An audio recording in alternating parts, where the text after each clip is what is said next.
Sodiq aka, mushuklarga pasport nima uchun kerak va necha pulga tushadi?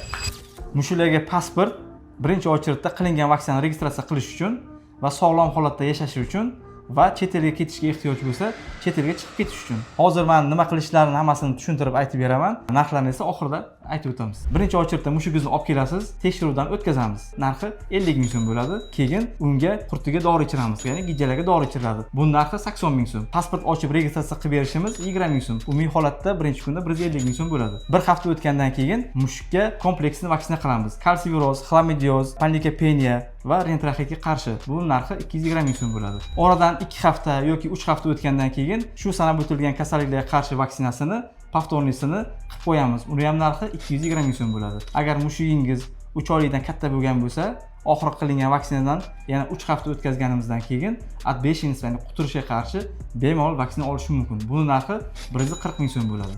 Общий hisobda 730 ming so'm pulingiz ketadi.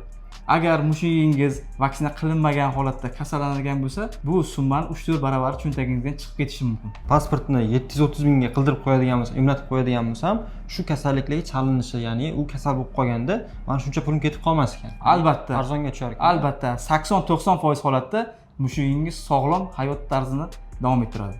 Men pasport qilganim ancha foyda ham bo'lar ekan cho'ntagimga, ham mushugim qiynalmas ekanda aka. Albatta, ushbu videoni pasport nima uchun kerak deb ikkilanib turgan tanishingizga jo'natib qo'ying.